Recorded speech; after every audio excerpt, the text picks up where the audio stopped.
Welcome to the Athletic NBA Show podcast, Basket Beef Edition. I'm your host, Zach Harper. We got Jay King, we got Eric Name, we got Dave DeFore producing, and we have a landscape shift in the NBA, in the Eastern Conference. Obviously, everyone knows Damian Lillard traded to the Milwaukee Bucks from the Blazers. Spite move? Probably. Good trade? Looking better. So we'll get into that. The Suns, the Blazers, no offense. We're not really here for that yet, right? The Blazers, Joe Cronin, we're here for you because you seem to be a very petty man, and I'm always here for petty. And then Sunday morning, if you're on the West Coast and you're waking up and hoping just to have an easy Sunday morning like some people, you weren't ready for a Jrue Holiday trade, but Jrue Holiday traded from the Blazers to the Boston Celtics for Robert Williams III, Malcolm Brogdon, a 2024 top 4 protected pick from the Golden State Warriors, and a 2029 unprotected first from the Boston Celtics. So that now puts the haul for Dame at who's that second round pick people keep mentioning that I guess I should Tumani something. Tumani. That's good podcast. Yeah, Tumani, too many. Who will find out if he gives too many buckets. Picks. But they got him. They got Robert Williams III. They've got DeAndre Ayton. They've got now Malcolm Brogdon, who's probably going to flip. They got a bunch of picks. They got pick swaps. They got a good haul.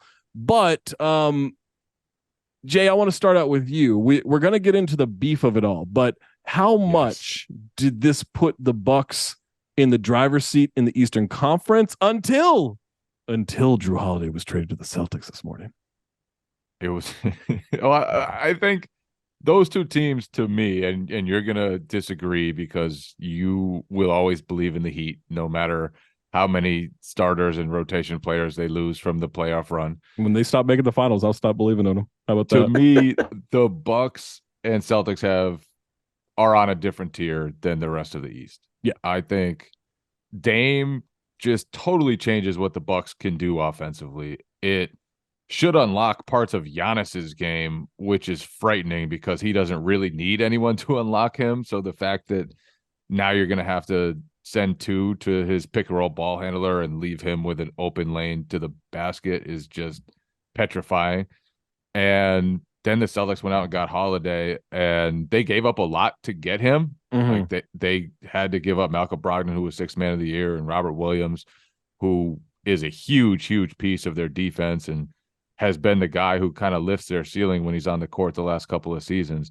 But to add Jrue Holiday to that closing lineup is just going to make such a big difference. And the fact that you can have Holiday with Kristaps Porzingis next to Tatum and Brown and Derek White, that's going to be awesome. And the fact that the two teams both did it, that Milwaukee inadvertently helped Boston, that they're both kind of set up to test each other in their the other team's vulnerabilities. Like Dame shooting from so far out will really put a lot of stress on Kristaps Porzingis in the Celtics defense. And then Milwaukee's weakness right now is probably perimeter defense. And when you don't have a ton of big wings and athletic wings to guard Tatum, Brown, and Porzingis, that's just going to be an issue. So I love that these teams are set to clash, and I love that the East kind of went bonkers in the last week before training camps begin. When does that ever happen where there's this much trading action right before the season with huge trades of teams that are going to be involved in the title race? I love it. I'm so happy. Except Eric, they ruined my football Sunday. It was my last football really Sunday. Wasn't the Patriots? You're wearing that horrible Patriots jersey. It wasn't the Patriots ruining your football Sunday? They wouldn't even let me watch the Patriots get bludgeoned by the Cowboys in peace. I mean, it's for the best that you don't watch much more of McCorkle. You don't want to watch Jones. I did not watch one Mac Jones interception today. You once called the truth. Eric, it's got to be deflating for the city of Milwaukee to wake up to this Jrue Holiday news this morning because they, top of the East and now not so much. Obviously, let's touch on Dame before we get into the beef of all this. Dame, Jay said that he can unlock things in Giannis's game, and I looked it up. Like Giannis has made 82% of his shots inside of 3 feet over the last 3 years, and he's taking like 45% of his shots come within 3 feet of the rim. how many more dunks can he get? I don't like. He said unlock, and maybe he's right. I'm not doubting. I'm just like, he can't get more dunks. How is that even possible?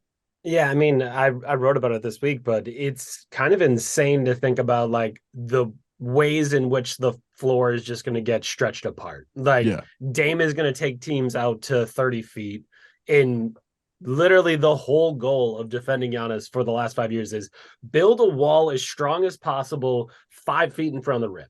And that's all you can do. And if you have to do both of those things at the same time, there's going to be a lot of space in the middle of the floor that you're gonna have to make some tough decisions. And ultimately, yeah, I'm guessing most teams will say, all right, we're not gonna give up dunks, so Dame shoot 30 footers.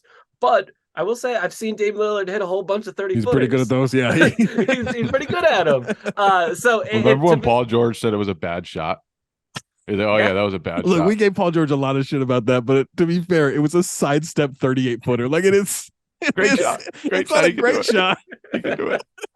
But like that's the whole thing, right? Like that's going to be the whole struggle of going against the Bucks is like those two are such extreme examples of dominating at the rim, dominating from behind the 3-point line that I mean the Bucks are just going to be impossible to cover. And yes, there is the downgrade of losing Jrue Holiday, and I do think there was a lot of Bucks fans out there that were like, please God, Blazers, do not flip this dude to someone in the East.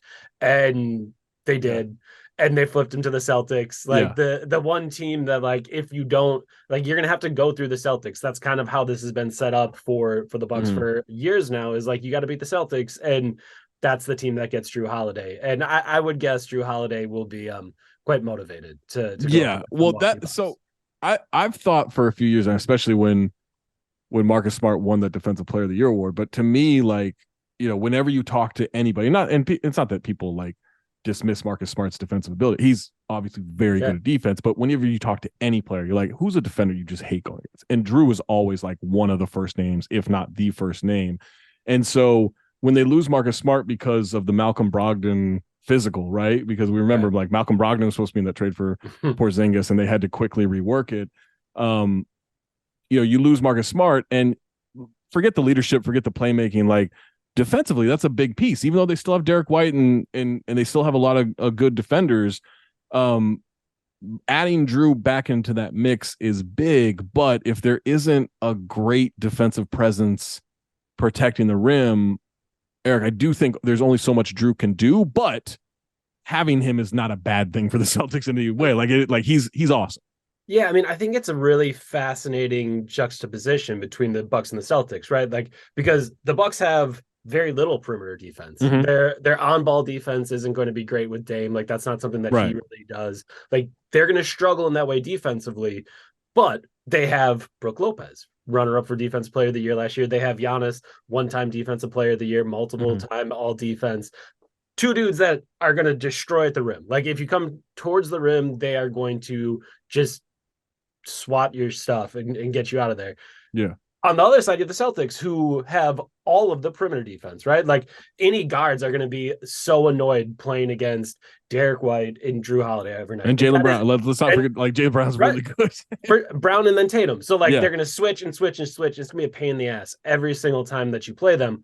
But they don't have the rim protection. So to me, it's going to be fascinating to see how it plays out. Like, are the Bucks able to create a good defense with very little perimeter defense? And are the Celtics, like, obviously Porzingis can do a lot of the rim protection. He had a great rim protection year last year. But it's not Robert Williams. Like, Robert Williams was like the guy for that defense. So I do think, I mean, it's going to be interesting. Although, to be fair, remember, Anthony Edwards did say Porzingis has always been a tougher rim protector for him than Gobert was pre-trade. So, you know, maybe Porzingis is that guy. That's important. If he's good enough for Ant, good enough for me. Yeah. All right. We did all the trade shit. That's out of the way. I want to talk about the beef. I want to talk about the pettiness that is, it's not just with Joe Cronin and, you know, Dame and his agent, Aaron Goodwin and the Miami. It's not just that.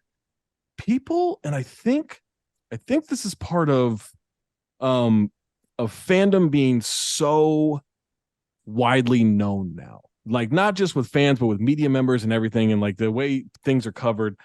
Everyone on the internet this last week has lost their fucking minds. Like Miami people are insane. And they've been crazy for a while, but like they have gone to another level. Celtics media, Celtics fans have always been like very let's say enthusiastic. They lost their shit.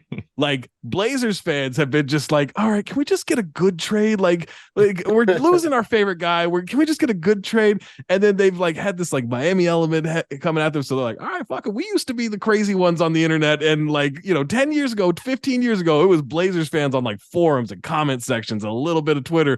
And people were like, all right, like Blazers fans are nuts. Now it's brought everyone together. And so let's start with the Cronin Miami stuff, where apparently like through a lot of reporting from Shams and from Sam Amick and from Chris Haynes and like everyone throughout this whole thing, right? Months and months and months of this stuff. It has been like Cronin has essentially said like, no, I'm not doing that. I'm not trading to Miami. I'm not even talking to Miami. And there were weird moments in the offseason where it got out like at least amongst media people, right? It got where it was like this trade's going to happen like in the next 2 days, and you would hear that and like, oh shit, like Portland's finally giving in, and then you would hear, yeah, Cronin hasn't talked to them in months, and it's like, hold on a second, like it was just it's the information leaking has been crazy, and then we find out through Chris Haynes reporting through a bunch of other stuff like that this like Cronin was, underhanded in the way he was doing it, and people are thinking he's being petty by trading Dame to the Bucks and then Jrue to the Celtics because he's trying to go after Miami. At least that's what people in Miami think. And so, Eric, as someone who writes for a pretty enthusiastic, good fan base, this is nuts. This is beyond, I think, like the Deer District, like that super spreader event has nothing on this stuff right now. Yeah, I mean, honestly, Bucks fans sort of got into it this weekend because they had like the welcome rally for Dame, and like everyone just like filled the Deer District, got excited about Dame being in town, and he walks into the arena, and then in like the hours afterwards, like I'm seeing my like tweet getting like the video getting like passed around, and it's like, oh, he's not happy. He doesn't want to be here. Like what a pivot from I can't believe they took that deal over Tyler Hero and some picks to he's clearly not happy. Look at him carrying his child into this event. And I was just like, he's got 2 kids. Like he's carried 2 kids. Like that's like a thing normal people do. Yeah. Like I'm sorry. Like like I'm sure there's a little bit of stress in his face because he has 2 small children that just got off a plane that probably fell asleep on the ride from the airport to the arena and just got woke up by 5,000 people screaming this dude's name. Like I'm sure he was a little bit stressed out and maybe not like, all right, let's go crazy like a Heatles party or whatever, like all of that stuff. It was crazy. Like I just keep looking at it and I'm like, how does this keep going? Like I love it every single day. It's crazier. I can't get enough of it. Jay, this is the whole like do you buy that Cronin made spite trades and they could still be the best? Like I do think like you can still make what ends up being the best trade, because once you turn Jrue into this haul, I'm sorry, like that's a good trade. And I've been all over Cronin for when he traded CJ, when he traded, Norm Powell and Robert Covington. Like I think he's made a lot of really bad trades in a short amount of time. He kind of nailed this one like about as well as you could for losing a player like Dame. Yeah, I think the lack of interest in the Miami offer, number one, I wouldn't be shocked if there was some part of him deep down that was like, they're trying to strong arm me. I'd prefer not to be strong armed, because the way Dame and his agent approached it was sort of unlike anything we've ever seen. Goodwin went out, put his name on reports like saying that Dame wanted to go to Miami and wouldn't go anywhere else. They were basically putting out the messaging. Oh, we see that though. Like we've seen that in the past. Maybe not the agent, but also we're in an era now where every signing has to be per this agent of this agency. But right? also to do it with 4 years left on his contract. That's how you do it. That's the Steven Jackson. You sign an extension. You say trade me. it's a different lack of leverage. That said, like the bigger driving force to me was probably just that the Miami package did not make sense for Portland because they already have 2 young guards that they're building around, and adding another guard who needs the ball in his hands. 3 if you want to say Simons. You know, yeah, like they got a lot of money to Simons already. Well, I was thinking Simons. As one of the, and Shaden Sharp is more of a wing to me I guess than it's a more guard. of a wing, But either way, it's another young guy who needs the ball in his hands and would be taking opportunities away from Scoot Henderson, who's probably going to be your main building block for the future. Mm-hmm. So the Tyler Hero piece never made sense for them. And if Hero doesn't make sense for your rebuilding roster, he doesn't have the value to then go flip to go like Jrue Holiday did. They got an enormous haul for Jrue Holiday on top of Ayton, who they seem to like, and the picks they got in the Dame deal. They then went and flipped Holiday for Robert Williams, who's really, really good, and Malcolm Brogdon, who's a 6th man of the year, who they probably don't have in their plans, but could certainly flip for some sort of package sometime soon, and 2 more first-round picks. So to me, Miami couldn't match this. They couldn't match the entirety of what the Blazers are going to end up getting, and they still can flip Brogdon. They still can flip Robert Williams if they want. And now they have just more pieces than they would have had, I think, if they had bled Miami basically dry. I don't think Miami could match everything that Portland has gotten out of it. Yeah, Eric, I think for me, like I had some Miami people like, well, Ayton's not that good. And I'm like, yeah, but like neither is Hero. Like they're good, but they're not like yes, I want to pay that guy $30 million a year, right? I mean, but at least like Ayton is a position of need once Nurkic is out of the picture, and so like I do think the idea of like those future Miami picks may be really good, right? Like really, really good, but you can't bank everything on that, and they seem to have, I don't know, gotten a good like spreading out of players they can use, assets, picks, whatever, as opposed to just like, all right, let's hope we can flip Hero or get a 3rd team to get in on this or a 4th team to get in on this to where we get a little bit more and just wait for those picks and see where they land. You know what's better than the future picks of a team in a warm weather, desirable location? Yeah. The future picks of a team in a cold weather, small market town that could very well lose the best player in the league. Those seem, again, like if we're just talking future pick value between 2029 and 2031, the Bucks ones probably have more valuable. Mm-hmm. Like they just do. Those are more valuable picks. So you start there, and then I think the other thing too is like if you look at Jrue Holiday versus Tyler Hero, Tyler Hero was available to very available this offseason. Yeah. And how many teams did we hear were interested in trading for him? Very few. I know Heat fans were like, oh yeah, no, there's 1st-round picks out there for him. There's all this stuff. Okay, that might be true. Jrue Holiday was on the market for 2 days. And the whole league lined up. The whole league was like, yo, we need this guy.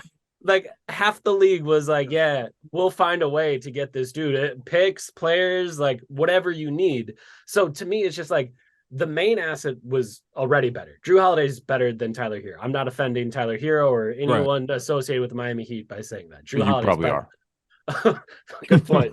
I shouldn't say that. Yeah. But like Jrue Holiday is better than him, and then the future picks that the Bucks gave up were better than him. And then the fact that, like you said, Zach, you add in Ayton, like there to me, there's just a lot to like about that package. And did it stem from pettiness? I don't know. Who am I to say? Look, if it did, that makes this more interesting. But just with the facts alone, like it was a better package. Here's the thing. I hope it's pettiness. I do. I want at this like media day for the Blazers, I want Joe Cronin to come out and say, yeah, like I thought I was being strong armed into this Miami situation, so I traded these guys to the 2 teams that should be able to knock them out. Like, I did it, and I got a great trade package out of it. So what? Like, is it anything different than like Pat Riley would do? Like Pat Riley's never trading with Danny Ainge. Like he doesn't want like Pat Riley hates certain people, and now he hates Joe Cronin. I do think like like there's part of me, this is going to come out horribly. There's part of me that's like, all right, Portland, now go find a GM.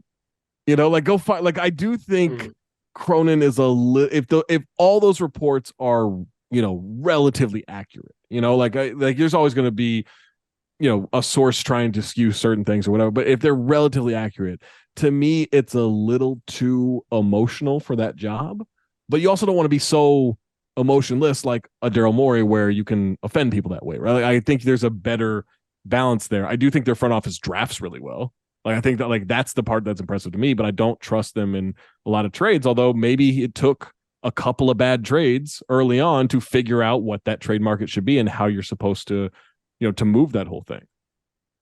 The part that the like random wrinkle that I loved of this whole chat was the idea that I think Chris Haynes reported it, but basically Dame at some point went to Joe Cronin and was like, I'll come back if there's no trade to Miami. And I loved the idea that Joe Cronin was supposed to just be like, yeah, you know what? We can't really get you to your desired destination. So we should put our whole franchise on hold and we should keep you for a while, even though we know you're not going to be part of the plans. You have made it clear you don't want to be part of the plans. And we should just put things on hold for a while, put everything on hold for a while and just wait to see if something else materializes out of Miami so that you can then go there. I enjoyed that part of it because that would have been a wild move by Cronin to be like, you know what? Let's just do this. Let's just put this rebuilding on hold, even though we've actually been rebuilding for 2 years already. And let's just bring you back in the fold and pretend like nothing ever happened until the next time you request a trade in about 3 months. Can you imagine the highlight clips on Twitter the first night Jovic went 3 for 3 from the 3-point line? Like, if they did that, it would have been, I mean, that would have been Ball is Life mixtape. Oh, like, my God. Oh my God. It would have been unbelievable. The production value from Heat fans would have been insane. Well, I love I mean, we might still get that. Like, if Jovic is like, that's a good point. Balling in as like a 6th or 7th man this year, yeah. Like, oh, you fucked up, and like let's say Dame like sprains his ankle or something like that. Yeah, like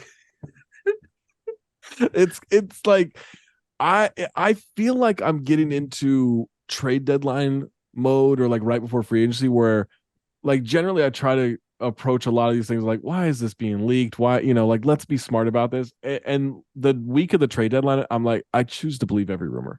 I choose to believe everything. Like, it's just more fun that way. And that's where I am with this story now, where all the pettiness, everything, I don't care if there needs to be grains of salt with it. Like, you can have the salt. Like, I'm choosing to believe every conspiracy theory, everything about like Cronin is petty or the Heat were never going to offer as much as they needed to, and that pissed him off, or he traded them to these teams to make him. I'm with all of it. I'm here for all. It's way more fun that way. And it is hilarious that after all the animosity that was shared and unshared or whatever, that he ended up beefing up the Heat's two biggest competitors in the Eastern Conference and sent Dame to Milwaukee and then turned around and flipped Jrue Holiday to the Celtics. And while after the Heat got rid of 2 starters, playoff starters in Max Strus and Gabe Vincent, let those guys walk because they thought they had a chance at Dame Lillard. No, but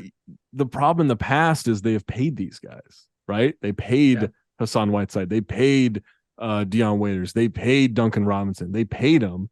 And the whole thing is like, you're good at finding the diamonds. Why are you now paying for diamonds? Like, this is crazy. So it may not pay off right away, but I think anyone, because I saw a lot of people saying, oh, the Miami Heat are losers of this and everything. And they are. Don't get me wrong. They are. They were supposed to get him and they didn't get him. And the 2 teams in the East that they have to tangle with every single year got these guys. But I look at Boston of like, all right, it took Robert Williams III, Grant Williams, Malcolm Brogdon, and Marcus Smart to bring in 2 guys. And one of them is quite injury prone. Right, like, maybe Boston will find that depth elsewhere. They can make more trades and everything. Like, they still have some assets to deal, but that is, that's a concern. And Milwaukee, like, there's still some depth issues. Like maybe some of those young guys that they've gotten over the last 2 years will get in the rotation by midseason and be reliable and everything, and then they won't have depth issues. But those things still exist, right? This is what I would say. I would not just write off the Miami Heat because they annoy the shit out of you guys, and they're always there, and no one ever expects it to come back except for me and everyone else at South Beach. And I'm just telling you, that's still a good team. That's still a good, dangerous team that is, for whatever reason, better in the playoffs. This is what the Heat do to me every year. Yes, and that's the thing. They do just enough to convince me to write them off. Yeah. And sometimes it happens midway through the regular season. Sometimes it happens at the end of the regular season. Sometimes it happens during the offseason. July. Yeah. I'm writing them off. I have officially discarded the Miami Heat. There is no chance that they will make the finals again. Which means why would you do this publicly? Why would you do this publicly?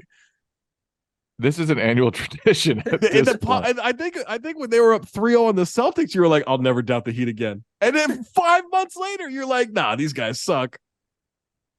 They lost Gabe Vincent. They lost Max Strus. I don't know who's going to replace those guys. Let's find. Tyler Hero is coming back. They were probably better without him. Mm-hmm. And I'm just not sure that they're going to be great. You know who's then Caleb Martin's going to be like second team All NBA. Isn't your boy Haywood Highsmith is going to be your boy RJ Hampton's on a two-way? What's up? Your boy RJ Hampton's on a two-way? RJ Hampton's that dude.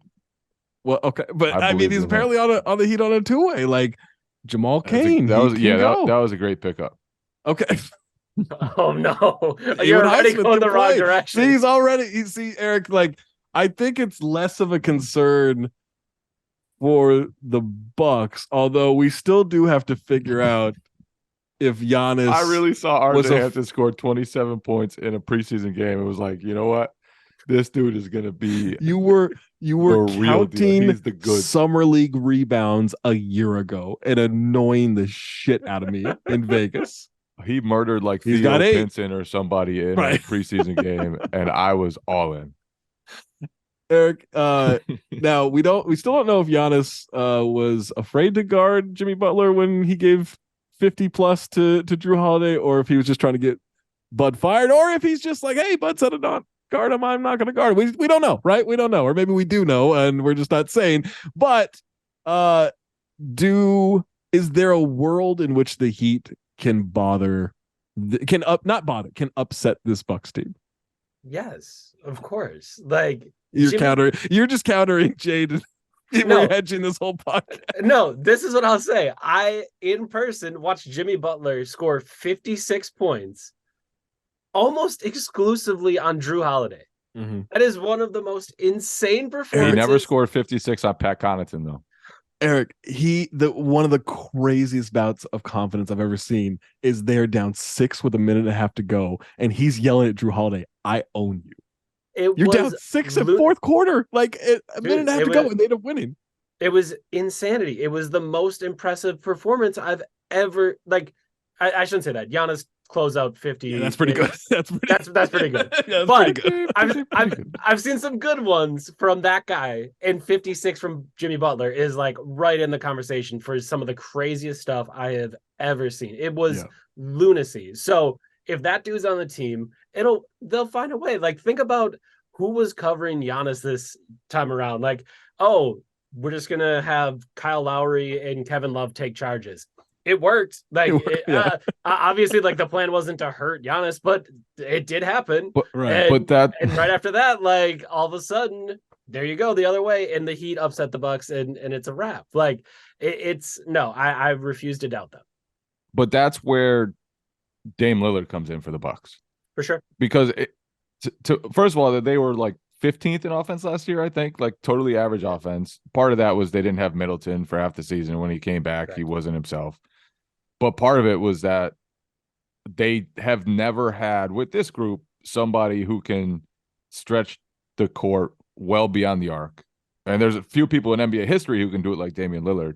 And so to me, the most important part won't even be the regular season. It'll be the final 5 minutes of playoff games, because that's when the Bucks have gotten gross sometimes. They've gotten stagnant sometimes. They've tried to force things to Giannis, and he doesn't always have a solution when he's trying to go 1-on-5 with everybody just helping out on him. And the Heat were able to just really, really muck things up against them. I don't know if you can do that anymore against them, or at least it's going to be much harder to do that now with Damian Lillard on the court and with him running the show and with Chris Middleton providing secondary playmaking instead of primary playmaking a lot of the time. There's just that offense is going to be incredible. And I think it'll be interesting because the Bucks sort of in some ways flipped what they do best. Like there's no way their defense will be as good anymore. It just won't. Right. Yeah. Holiday's gone, even though Lopez and Giannis are there to provide all the rim protection. Like Budenholzer's not there, and Budenholzer, for all the crap he got during the playoffs, that dude built a defensive structure that took advantage of Brook Lopez and Giannis in a way that not many guys could have done, I think. And so they might miss him on that end too. But at the other end, it's like that offense is going to be so much improved with Dame at the helm. Yeah. Eric, isn't it kind of like they flip things, but it kind of looks a little more like what Denver just did, right? In a way, in terms of just like, all right, we're going to be unbelievable offensively and we'll be good enough defensively, we hope. Yeah, I mean, I think that maybe is like the thought process, right? Like it was always like the defense is awesome. Yeah. And okay, the defense was still awesome in the playoffs pretty much every year, but they just couldn't score. And like part of that was, maybe asking Jrue Holiday to do a little bit too much, I guess, like in the Celtics series that Jay and I covered 2 years ago when Middleton was out. Jrue had to, defend Kevin Durant on one end and then also try to play offense on the other, or Chris Paul or Devin Booker, and he'd struggle offensively. They're not going to ask Dame Lillard to cover those people. They're going to do everything that they can to hide Dame Lillard defensively, but offensively, like it's just something that they haven't had. Like, just think during that finals run, it was Middleton, Giannis, pick and roll, and like it was deadly. Chris Middleton was fantastic during that series, but Chris Middleton is a mid-range guy. He's a feet on the line 3-point guy. He is not the second greatest 3-point shooter in the history of basketball, right? Like that's what you're talking about when you're talking about Dame Lillard. Like it's Steph Curry and it's Dame. And maybe there's arguments for other people, but I would say it's probably those two. Like if we're talking off the dribble, be able to create it for yourself, like that's just how good he is. So or Gabe Vincent against the Celtics. Yeah, it's right. Those three. One or the other. But like that, like they just haven't had it like that. And every year in the playoffs, the Bucks offense just grinds to a halt. It just looks ugly in those clutch moments. And, that is something that Lillard is absolutely deadly at. And he just kills during those times. So, they'll figure it out defensively, or at least try to. But offensively, like those issues that they've had over the years, like don't exist in the same way anymore. I'm paraphrasing, so hopefully I'm not misquoting Dame here, but Dame did have some interview I think I saw on Uninterrupted or something. I can't remember, but it was like some like where he crapped on Milwaukee. No. He was Did you see that one? No, I didn't see that one. But hold on, tell me that in a second. But he said it was something to the effect of like, I've never had this. I've never had this kind of setup. I've never had this kind of like star next to me. Kind of like I've always been discounted and like dismissed. And I'm like, dude, you're the most Teflon star in the league. Like, like no one. You think about like how like he's been great in the playoffs. They have not, and he almost has never gotten shit for this. Almost has never gotten shit for like not getting to the conference finals, other than one time where they got swept, right? Which I firmly believe if you get swept in the conference finals, it doesn't count as an appearance. Like that's not how that should go, right? And they were up like 20 every game. Yeah, right. But like he's one of the most Teflon dudes in the league. Like everyone gives him a pass. Everyone's like, this isn't your fault. Like we know how good you are. He still makes an all 75 team at 75, or all 76 team at 75, whatever that ended up being, because the NBA are cowards for not knocking someone off that list. But I am a little interested in how this gets spun, because now that he's been the guy who's requested the trade, Eric, like he is going to get way more shit if it doesn't work. If it works, I don't like it's not going to be Kevin Durant stuff where like it gets discounted and dismissed or anything as like winning a title. But if it doesn't work, now I think Dame finally, whatever he was talking about might actually come to fruition. I mean, if it works, it's like KG, right? Where everyone's like, Yeah, oh, exactly. yeah, you suffered in this small market for so long and they weren't able to put a team around you. And you went to a place where you could actually win. And everyone will be like, okay, yep, Yeah, 100%. Right. Completely agree. You were actually right. You were right the whole time that you weren't, seen in that same way and you were capable of winning at a high level. Yeah. But yeah, if it goes wrong, like that's just how it goes. Like that's how it has to go. Like you can't say those things and have like the idea of, oh, I haven't had as much team success because I just haven't had a good enough team. There can be no complaints about this team. Joining forces with the 2-time MVP, Chris Middleton, multiple-time All-Star, Brooke Lopez. Like, no, those complaints can't exist after this. So I would agree with you. Like, I think over the years, it's been like Dame is awesome. His team stinks. Right. And that was like a totally fair kind of representation of what was going on. And or the team wasn't complete enough, or it was too offensive heavy, or like whatever. Like those explanations made sense. It's not going to after this year. So Agreed, I would agree, like there's pressure. But I would guess Dame's probably like, okay, I can deal with this pressure because the other pressure was not fun either. Like I wasn't having fun playing for that team anymore. Jay, how did he shit on Milwaukee? He was on some podcast a while ago with Draymond Green and brought up, like, I could be saying this wrong, but I believe he brought up basically cities that were less than desirable. And Milwaukee was one of his examples that he brought up. So not the biggest Milwaukee guy. Well, Milwaukee's I like the city of Milwaukee. I would never want to be there in the winter. Just like Minneapolis is one of my favorite cities. I hate the winter there. Like I've only been there in the winter. Right. It's bad times. Great city. Like that. Cool. Like Milwaukee is not on the top of everyone's list, and then you get traded there, and they've got a good organization now, and then you're like, hey, I kind of like this. I wouldn't mind competing for a championship every year. Like, yeah, we'll do this. Just get some big coats. That's what everyone does, right? Exactly. Just get a big coat and it's fine. Fine. You're traveling. You'll be fine. You'll go to Miami for that 3-day break. You'll go down there for 2 nights. You'll come back refreshed or not refreshed. Who knows? All right. 2 more things I want to get to before we get out of here. Quick things. Eric, I do not believe for a second. I think this is a Giannis shtick. I don't believe for a goddamn second that he has never heard of or tried a bratwurst before whatever this week was when that video came out. I'm not buying it. I'm not buying it for a second. To me, this is like, no one told me about Oreos. No one told me about this. No one told me to guard Jimmy Butler. Like, I'm not buying it for a second.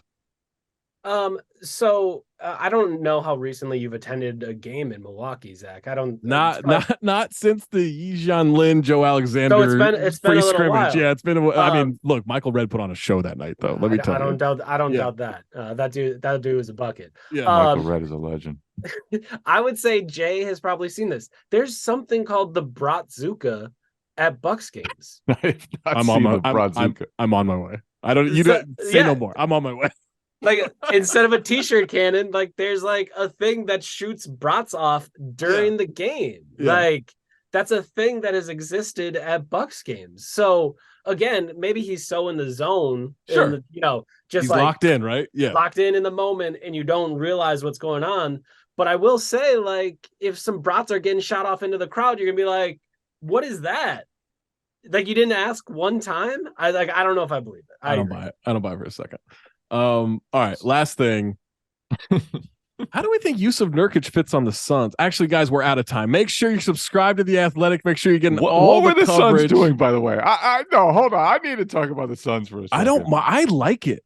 I like it? Have you watched Nurkic for the He'll be fine. He'll be part of the last 2 seasons? He'll be fine. Now he's with good players. Like he'll be fine.